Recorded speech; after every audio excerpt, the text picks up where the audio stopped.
আজ আমরা gender awareness বা লিঙ্গ সচেতনতা নিয়ে একটু গভীরে যাব।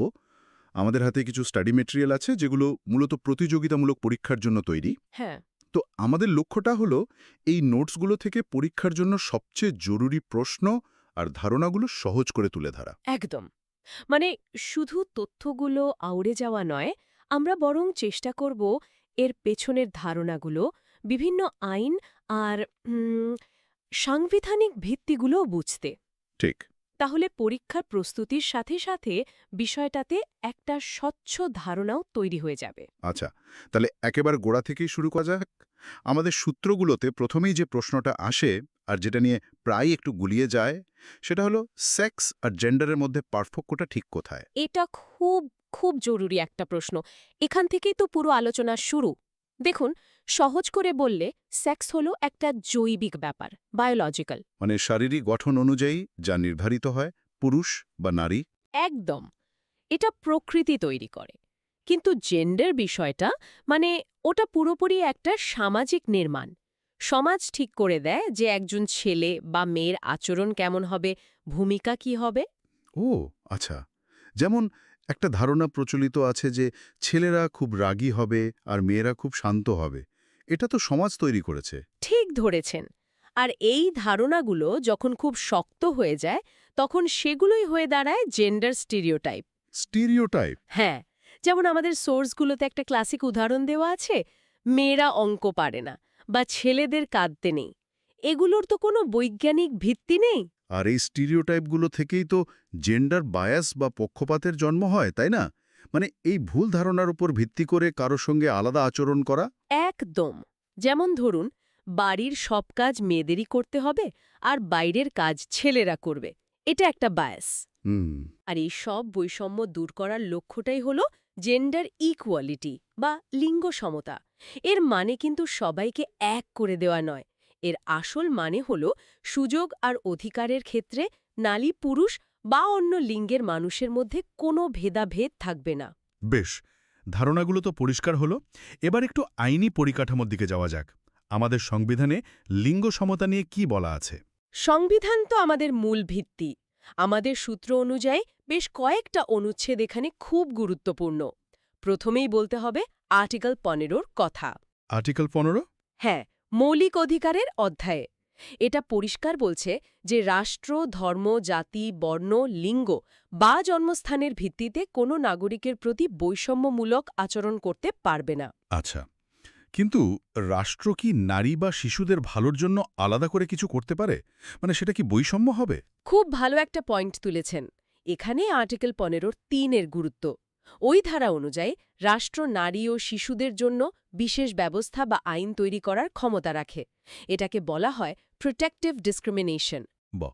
তার মানে সমতা আনার জন্যই প্রয়োজনে আলাদা ব্যবস্থা নেওয়া যেতে পারে? একদম। এই ধারাটার উপর ভিত্তি করেই কিন্তু পরে মেয়েদের জন্য অনেক সুরক্ষামূলক আইন তৈরি হয়েছে। আর কর্মক্ষেত্রের ব্যাপারে? যেমন ধরুন বেতন। হ্যাঁ, সেটারও উল্লেখ আছে। রাষ্ট্রীয় নীতির নির্দেশক নীতি বা ডাইরেক্টিভ প্রিন্সিপালসের মধ্যে আর্টিকেল 39D-তে সমান কাজের জন্য সমান বেতন বা ইকুয়াল পে ফর ইকুয়াল ওয়ার্কের কথা বলা আছে। ঠিক। এটা কর্মক্ষেত্রে লিঙ্গ বৈষম্য দূর করার একটা বিরাট হাতিয়ার।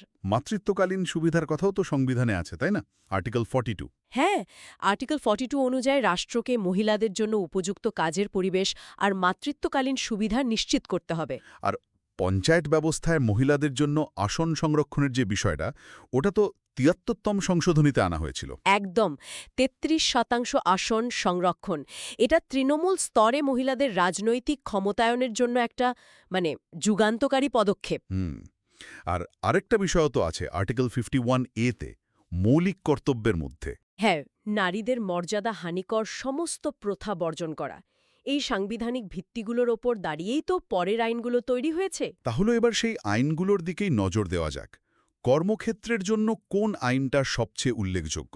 কর্মক্ষেত্রের কথা বললে প্রথমেই আসবে পশ অ্যাক্ট 2013, মানে কর্মক্ষেত্রে মহিলাদের যৌন হেনস্থা প্রতিরোধ আইন।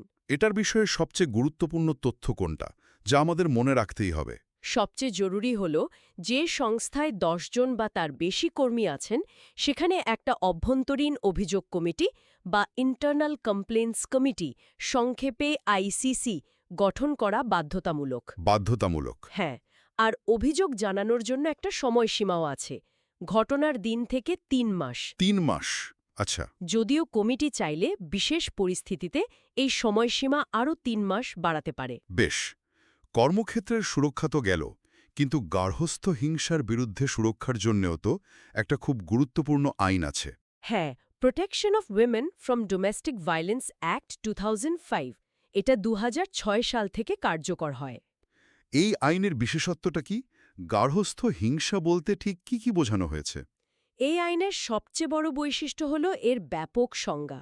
এখানে শুধু শারীরিক হিংসা নয়, মানসিক, মৌখিক, অর্থনৈতিক সবকিছুই ধরা হয়। একদম, মানে গালিগালাজ করা বা টাকা পয়সা না দেওয়া, এই সবই গার্হস্থ্য হিংসার মধ্যে পড়ে।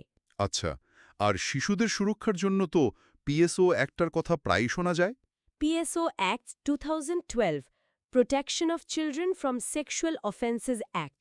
এই আইন অনুযায়ী 18 বছরের কম বয়সী সকলকেই শিশু হিসেবে গণ্য করা হয়। ছেলে বা মেয়ে নির্বিশেষে। হ্যাঁ, আর তাদের যৌন অপরাধ থেকে সুরক্ষা দেওয়ার জন্য এটা একটা অত্যন্ত কঠোর আইন। আমাদের সূত্রগুলোতে আরও কয়েকটা আইনের কথা খুব সংক্ষেপে বলা আছে, যেমন ডাউরি প্রহিবিশন অ্যাক্ট 1961 সালের। হ্যাঁ, যৌতুক বা পণ প্রথার নিষিদ্ধীকরণ আইন। যৌতুক দেওয়া আর নেওয়া দুটোই শাস্তিযোগ্য অপরাধ।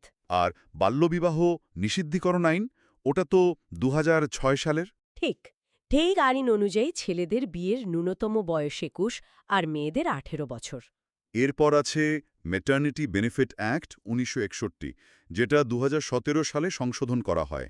হ্যাঁ, সংশোধিত আইন অনুযায়ী সবেতন মাতৃত্বকালীন ছুটি 26 সপ্তাহ করা হয়েছে। এটা একটা বিরাট পরিবর্তন। আচ্ছা, আর পিসিপিএনডিটি অ্যাক্ট 1994, এর মূল উদ্দেশ্য তো কন্যা ভ্রূণ হত্যা রোধ করা, তাই না? একদম, গর্ভস্থ ভ্রূণের লিঙ্গ নির্ধারণ নিষিদ্ধ করা হয়েছে এই আইনের মাধ্যমে। সবশেষে 2019 সালের ট্রান্সজেন্ডার ব্যক্তিদের অধিকার সুরক্ষা আইন। হ্যাঁ, এই আইনটার লক্ষ্য হল ট্রান্সজেন্ডার ব্যক্তিদের আইনি পরিচয় দেওয়া এবং বৈষম্য থেকে সুরক্ষা প্রদান করা। তাহলে আইন তো অনেক আছে, কিন্তু শুধু আইন থাকলেই তো হয় না, সামাজিক মানসিকতা বদলানোও দরকার। সরকার এই জন্য কী ধরনের প্রকল্প নিয়েছে? বেটি বাঁচাও বেটি পড়াওয়ার কথা তো সবাই জানে। হ্যাঁ, 2015 সালে এই প্রকল্পটি শুরু হয়েছিল। এর মূল লক্ষ্য ছিল লিঙ্গভিত্তিক ভ্রূণ হত্যা প্রতিরোধ করা আর কন্যা শিশুদের শিক্ষার হার বাড়ানো। এর সাথেই তো সুকন্যা সমৃদ্ধি যোজনা যুক্ত, তাই না? ঠিক, ওটা কন্যা শিশুদের আর্থিক ভবিষ্যৎ সুরক্ষিত করার একটা সঞ্চয় প্রকল্প। আর পশ্চিমবঙ্গেরও তো নিজস্ব কিছু উল্লেখযোগ্য প্রকল্প আছে। অবশ্যই, যেমন 2013 সালে চালু হওয়া কন্যাশ্রী প্রকল্প। এটা তো রাষ্ট্রপুঞ্জ দ্বারা পুরস্কৃত। হ্যাঁ, ওটা তো আন্তর্জাতিক স্বীকৃতি পেয়েছে। এছাড়াও রয়েছে রূপশ্রী আর লক্ষ্মীর ভাণ্ডার প্রকল্প। এই প্রকল্পগুলো নারী ক্ষমতায়নে খুব গুরুত্বপূর্ণ ভূমিকা পালন করছে। এখানে আরও একটা ধারণার কথা বলা হয়েছে, জেন্ডার বাজেট বা জেন্ডার বাজেটিং। এটা ঠিক কি? শুনতে বেশ জটিল লাগছে। শুনতে জটিল লাগলেও ধারণাটা বেশ সহজ। জেন্ডার বাজেট মানে কিন্তু মহিলাদের জন্য আলাদা বাজেট নয়। ও আচ্ছা। এর আসল অর্থ হল সরকারের সাধারণ বাজেটের মধ্যে দিয়ে নারী ও পুরুষের ওপর সরকারি খরচের প্রভাবটা বিশ্লেষণ করা। ভারতে প্রথম 2005 সালে এটা চালু হয়। দারুণ একটা ব্যবস্থা তো। আচ্ছা, এই সব তো গেল দেশের কথা। আন্তর্জাতিক ক্ষেত্রেও তো অনেক গুরুত্বপূর্ণ পদক্ষেপ নেওয়া হয়েছে। Against women. এটা কবে গৃহীত হয়েছিল? এটা 1979 সালে জাতিসংঘ দ্বারা গৃহীত একটি আন্তর্জাতিক চুক্তি। এর লক্ষ্য হল বিশ্বজুড়ে নারীদের প্রতি সব ধরনের বৈষম্য দূর করা। আর পরীক্ষার জন্য গুরুত্বপূর্ণ আর কিছু বিষয়, যেমন কোনো কমিটি বা নির্দেশিকা? বিশাখা নির্দেশিকা বা বিশাখা গাইডলাইন্স 1997, এটার কথা তো আমরা আগেই আলোচনা করেছি। সুপ্রিম কোর্টের এই রায়ের ভিত্তিতেই তো পশ অ্যাক্ট তৈরির পথটা খুলেছিল। ঠিক। আর রয়েছে ভার্মা কমিটি। 2012 সালের নির্ভয়া ঘটনার পর ফৌজদারি আইন সংশোধনের জন্য এই কমিটি অনেক গুরুত্বপূর্ণ সুপারিশ করেছিল। আর টেকসই উন্নয়ন লক্ষ্য বা এসডিজির কথা? সাস্টেইনেবল ডেভেলপমেন্ট গোল বা এসডিজি এর 5 নম্বর লক্ষ্যটা সরাসরি লিঙ্গ সমতা অর্জন আর নারীর ক্ষমতায়ন নিয়ে কাজ করে। এটাও পরীক্ষার জন্য খুব গুরুত্বপূর্ণ একটা পয়েন্ট। তাহলে সব মিলিয়ে যা দাঁড়ালো, লিঙ্গ সচেতনতার বিষয়টা শুধু কিছু সামাজিক ধারণা নয়, এর একটা খুব শক্তিশালী সাংবিধানিক, আইনি এবং আন্তর্জাতিক ভিত্তিও রয়েছে। একদম। পরীক্ষার জন্য এই আইনগুলোর সাল, সংবিধানের অনুচ্ছেদ আর প্রকল্পগুলোর মূল উদ্দেশ্য মনে রাখাটা খুব জরুরি। ঠিক তাই। আর এই আলোচনা থেকে একটা বিষয় স্পষ্ট যে আইন এবং প্রকল্প কাগজে কলমে থাকলেও আসল পরিবর্তনটা কিন্তু নির্ভর করে সামাজিক দৃষ্টিভঙ্গির ওপর। একদম। আজকের আলোচনা আমরা এখানেই শেষ করছি। তবে শ্রোতাদের জন্য একটা প্রশ্ন রেখে যেতে চাই। এই সমস্ত আইনি সুরক্ষা এবং প্রকল্প থাকা সত্ত্বেও বাস্তবে লিঙ্গ বৈষম্য এখনো কেন এতটা প্রকট? এর পেছনে সামাজিক কারণগুলো কি হতে পারে বলে মনে হয়?